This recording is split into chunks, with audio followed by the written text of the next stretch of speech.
खुलुमबाय आंनि बे डेली आपडेट बड' इउटुब चेनेलाव आरोबाव नोंथांमोनखौ बरायहरबावनाय थाबाय। दिनैनि मोननैसो खौराङाव दङ। दिनैनि सेथि खौराङाव दङ रिजार्वेशन बादशाह संघर्ष समितिया एससी आरो एसटी रिजार्वेशननि सायाव गोजौसिन बिजिरसालि एबा हाइकर्टनि बिथोननि बेरेखायै 21 आगस्ट थामहिनबा दिनै भारत बन्द फोसावदों। राजस्थानाव एससी आरो एसटी हानजाफोरा बन्द फोसावनायखौ हेफाजाब होदों। मिन्थिनो मोननाय बायदिब्ला गोजौसिन बिजिरसालिया थिरांथा लादोंमोन दि एससी आरो एसटी हानजाफोरनि सिङाव आरोबाव गुबुन लेङाइ थाखोफोर सोरजिनो गनायथि होदोंमोन। बे थिरांथाया गुवारै हेंथा सोमजिहोदोंमोन। दिनैनि भारत बन्दनि गुबै थांखि लानाया जादों रिजार्वेशननि सायाव गोजौसिन बिजिरसालिनि थिरांथाखौ बोखारफिननायनि। दिनैनि भारत बन्दआव रायजोआरि हान्था मेला आरो सोरखारि नङि मावख'फोरा सरासनस्रायै बेबायदि खामानिया बन्द थागोन, नाथाय एम्बुलेन्स बायदि हरखाब सिबिथायफोरा सोलिबाय थागोन होनना फोरमायदों। नैथि खौराङाव दङ भारतारि बोथोर बिगियान बिफानआ सा-सानजा भारतआव गोबां बिबांनि अखा हागोननि सांग्रांथि रादाब होदों आरो आइएमडीनि गोनोखोआरि डक्टर नरेश कुमारआ बुंदों दि सोनाब बेंगल, नागालेन्ड, मिज'राम, त्रिपुरानि थाखाय रोजानिफ्राय रोजासिम अखा हागोननि एलार्ट फोसावदों। जायनि थाखाय आसामनि नोगोर गुवाहाटीनि नोगोरारिफोरा गिख्रंथाव दै लोमसावनायजों खहा जानो हागौ आरो नोगोरारि दैबानाया मानसिफोरनि जिउ खुंनायाव हेंथा होनो हागौ। गोबां अखाया आसाम, मेघालय आरो अरुणाचल प्रदेशनि हाजोआरि ओनसोलफोराव हा गिसिखानायनि खैफोद लाबोयो, जाय लामाफोर आरो हान्थामेलानि नेटवर्कफोरखौ खहा खालामनो हागौ। बिहार, छत्तीसगढ़ आरो खोला पेनिनसुलार ओनसोलफोराव गोबां रोजा अखा हानायनि आसा दङ। उत्तर प्रदेश बायदि सा-सोनाब रायजोफोराव फैगौ 5 एबा 7 सानफोराव गोबां रोजा अखा हागोन होनना फोरमायदों।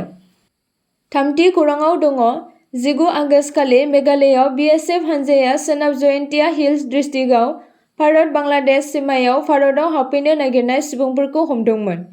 बे अपारेसनाव 3 बांलादेशी सुबुंखौ हमनाय जादों, 2 हौवाफोर आरो 1 हिनजाव।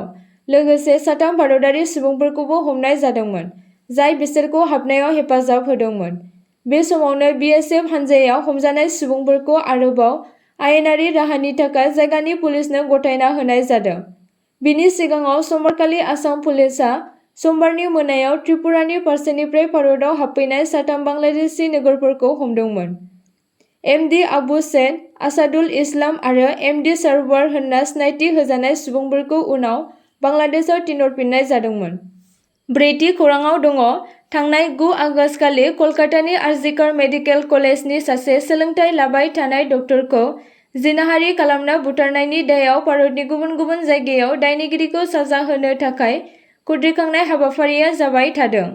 बे जाथायनि सायाव लोब्बा लाखिनानै कक्राझार जिल्लानि सिङाव थानाय बड'लेण्ड इउनिभार्सिटि, थिथागुरियाव थानाय बड'लेण्ड स्टार्ट एकाडेमि आरो कमार्स कलेज, कक्राझारनि फरायसाफोरखौ दायनिगिरिखौ साजा होनो थाखाय गासै फरायसाफोरनि खुद्रिखांनायखौ नुनो मोन्दों।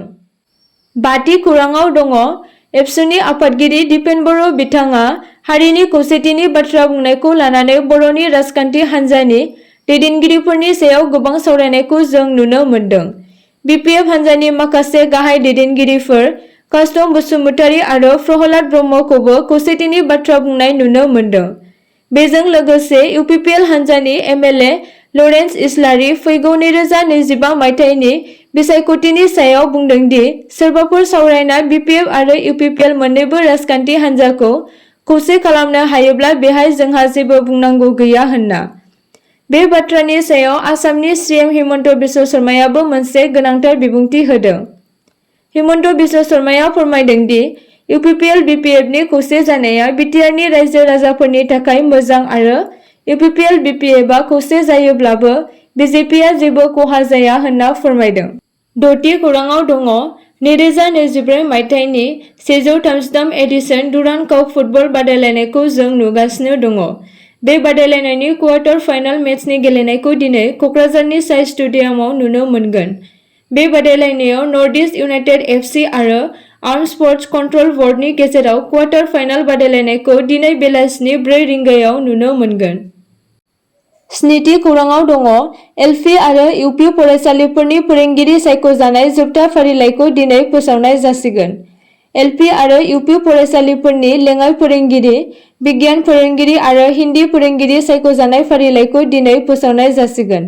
फोरोंगिरि मासिनि थाखाय सायख'जानाय फारिलाइखौ www.education.bodoland.government.in वेबसाइटआव फोसावनाय जागोन।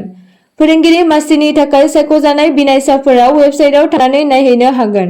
थिसनथाइ लाइजामफोरखौ 22 आगस्ट खालि कक्राझारनि बड'फा कालचारेल कमप्लेक्सआव नेमखान्थि बायदियै राननानै होनाय जागोन होनना फोरमायदों। 8थि खौराङाव दङ।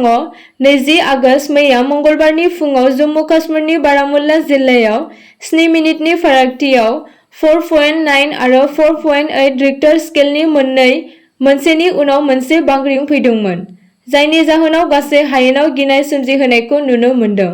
बिबानगिरिफोरा दासिम हायेनाव जेरावबो जिउ एबा सम्पथिनि खहा जानायनि खौरां होदों। 9थि खौराङाव दङ।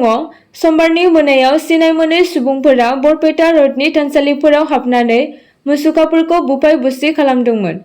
जायगानि सुबुंफोरा फुंनि समाव थानसालियाव सिबिनो फैनाय समाव मुसुखाफोरनि बायनायखौ नुनो मोनना सोमोनांदोंमोन आरो उनाव बे जानाय जाथायखौ लानानै ओनसोलाव दुंहाव थासारि सोमजिहोदोंमोन। बे जाथायखौ लानानै राजा लामायाव ओंखारनानै हानजा सुरदोंमोन आरो जाय बे थानसालिखौ बुफाय-बुसि खालामदोंमोन बे दुथां सुबुंफोरखौ गोख्रों साजा होनांगौ होननाबो स्लगान होदोंमोन होनना फोरमायदों। आसा खालामो नोंथांमोना भिडिअखौ नायनानै मोजां मोनगोन आरो चेनेलखौ लाइक आरो साबस्क्राइब खालामनानै लागोन।